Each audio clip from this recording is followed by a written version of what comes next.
प्रेरणा, पल्लव, बोधि संवाद, निष्ठा, उजाला, डीपी, संवर्धन आदि आदि कई तरह के प्रशिक्षण, परीक्षा, दक्षता जांच, परीक्षा के बाद, जबकि सरकार के द्वारा ही 60 वर्षों के लिए नियोजित शिक्षकों की नौकरी अस्थायी की जा चुकी है। तब भी अब सक्षमता परीक्षा के नाम पर छटनी या कई जिला दूर भेजने की साजिश क्यों?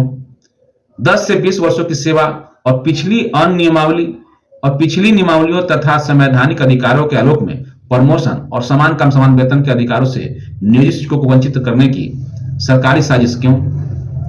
वेतन चोरी क्यों की जा रही है? चाइनीज वेतन क्यों दिया जा रहा है? सक्षमता परीक्षा के नाम पर हमारे अधिकारों की हत्या क्यों की जा रही है?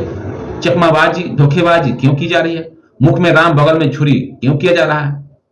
तो जितनी भी बातें मैंने कही है, ये बिहार सरकार की मानसिकता बेईमानी पूर्ण है। इस परिस्थिति में अपने अधिकारों के लिए लड़ना, बिहार शिक्षक एकता मंच का तन मन धन के साथ देना और सक्षमता परीक्षा का बहिष्कार करना अति आवश्यक है, वरना आने वाली पीढ़ी को आजाद देश का गुलाम नागरिक बनाने वाले कायर लोगों में हम नियोजित शिक्षकों और बिहार के जिम्मेदार नागरिकों का ही नाम होगा।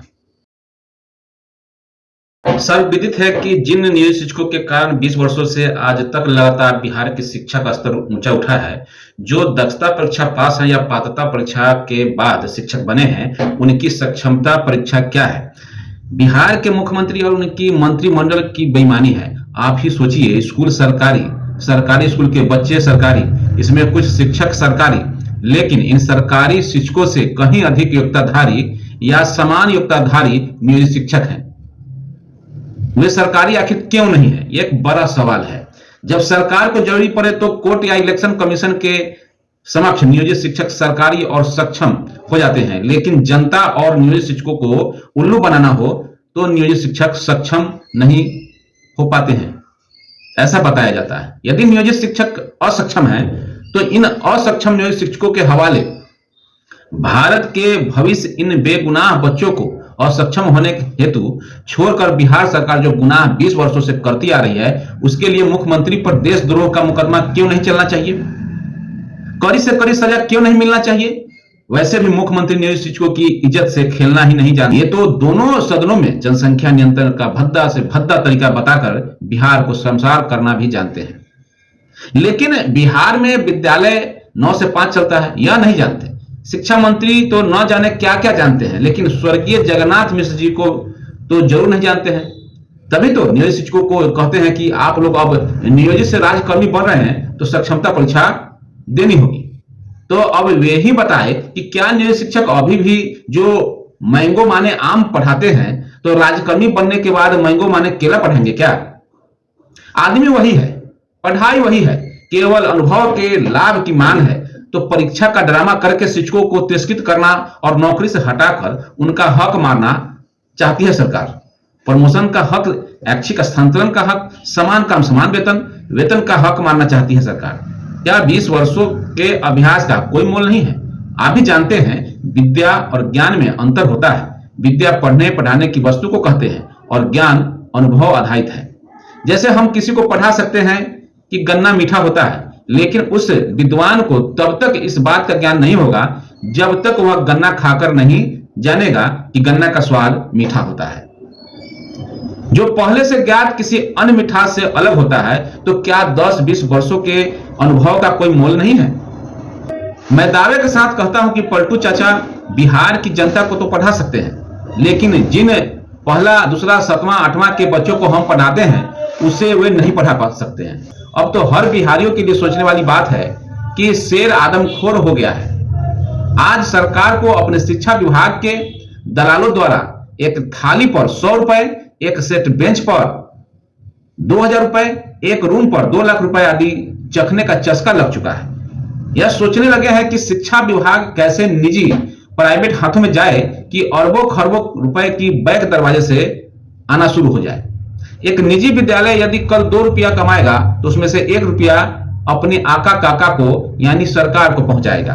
आज सरकार शिक्षा विभाग को पैसा देती है, कल शिक्षा विभाग से अथाह पैसा आएगा और होगा क्या? तंत्र में ये अच्छी बात नहीं है।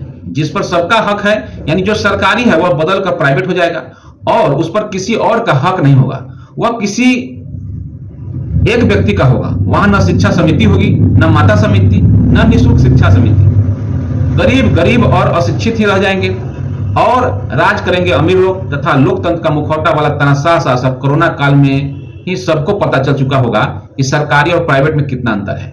वहीं जीवन रक्षण ऑक्सीजन सरकारों में फ्री में मिलता था, जबकि प्राइवेट में लोगों के लाखों रुपए बर्बाद होते हुए लोगों ने देखा था। वास्तव में आज हमारे जो 6 मौलिक अधिकार हैं, जिसमें शिक्षा का अधिकार भी है, इससे संबंधित सिस्टम हमेशा पूर्णतः सरकार ही रहना चाहिए, क्योंकि सरकार को कोर्ट भी कार्य जनता की भलाई के लिए करना पड़ता है, लेकिन प्राइवेट वालों अपने लाभ के लिए काम करते हैं, जनता का शोषण करते हैं। जनता का शोषण और अपने कमीशन के लिए जो सरकार निजीकरण को बढ़ावा देने के चक्कर में पड़ी हुई है, वह सरकारी स्कूलों से सौतेला व्यवहार नहीं करेगी तो क्या करेगी।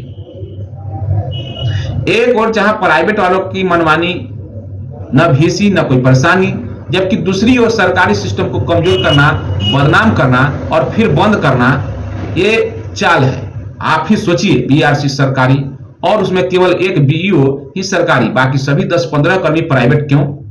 सरकार के पास सरकारी जमीन होते हुए भी विद्यालय को भूमिहीन बताकर पहले किसी अन्य विद्यालय में शिफ्ट करना और फिर मर्ज यानी कि विलय करके उसे समाप्त कर देना। इस प्रकार बिहार के हजारों सरकारी विद्यालयों को बंद करने की सरकारी साजिश क्यों रची गई। आखिर इस विद्यालयों को बंद कैसे किया जा रहा है। गैर सरकारी कर्मियों के द्वारा स्कूलों की जांच कराया जा रहा है। जीविका दीदी, टोला सेवक आदि से शिक्षकों को अपमानित करवाया जा रहा है। एक से बढ़कर एक अत्याचार क्यों किया जा रहा है। शिक्षकों से शिक्षण कार्य के अलावा घोड़ा, गधा, मुर्गा, मुर्गी गिनवाना, जनगणना कराना, इलेक्शन कराना, आपदा कार्य कराना, बिना किताब के पढ़वाना, बिना छड़ी के पढ़वाना, बिना समय पर पैसा दिए पढ़वाना, शिक्षकों से बोरा बेचवाना, इतना ही नहीं, लोगों के पैखाना का जोत गिनवाना। सरकार का ऐसा ऐसा तुगलकी फरमान, एक से एक ओछी हरकतें क्यों। पर्व त्योहारों के दिन भी स्कूल खुलवाना, सोमवार से शनिवार तक पूरा दिन खटवाना, रविवार को भी स्कूल खुलवाना, रोज सुबह 8:30 से 5 बजे तक स्कूल चलवाना और 9 बजे रात तक भीसी के नाम पर खबरदार, डांट फटकार, अपमान क्यों। पदाधिकारी बदजमान क्यों। शाम 4:15 बजे सभी बच्चों की छुट्टी के बाद निर्जन वीरान सुनसान जगह पर केवल शिक्षक शिक्षिकाओं को 5 बजे तक रोक कर रखने और बदनाम करने की साजिश क्यों। प्रेरणा, पल्लव, बोधि संवाद, निष्ठा, उजाला, डीपी, संवर्धन आदि आदि कई तरह के प्रशिक्षण, परीक्षा, दक्षता जांच परीक्षा के बाद, जबकि सरकार के द्वारा ही 60 वर्षों के लिए नियोजित शिक्षकों की नौकरी अस्थायी की जा चुकी है। पिछली नियमावलियों तथा संवैधानिक अधिकारों के आलोक में प्रमोशन और समान काम समान वेतन के अधिकारों से नियोजित शिक्षकों को वंचित करने की सरकारी साजिश क्यों। वेतन चोरी क्यों की जा रही है। चाइनीज वेतन क्यों दिया जा रहा है। सक्षमता परीक्षा के नाम पर हमारे अधिकारों की हत्या क्यों की जा रही है। चकमाबाजी, धोखेबाजी क्यों की जा रही है। मुख में राम बगल में छुरी क्यों किया जा रहा है। तो जितनी भी बातें मैंने कही है, ये बिहार सरकार की मानसिकता बेईमानी पूर्ण है। इस परिस्थिति में अपने अधिकारों के लिए लड़ना, बिहार शिक्षक एकता मंच का तन मन धन के साथ देना और सक्षमता परीक्षा का बहिष्कार करना अति आवश्यक है। वरना आने वाली पीढ़ी को आजाद देश का गुलाम नागरिक बनाने वाले कायर लोगों में हम नियोजित शिक्षकों और बिहार के जिम्मेदार नागरिकों का ही नाम होगा। सोचिएगा, विचारिएगा। फिलहाल इस वीडियो में इतना ही। धन्यवाद। जय हिंद, जय भारत, जय शिक्षक।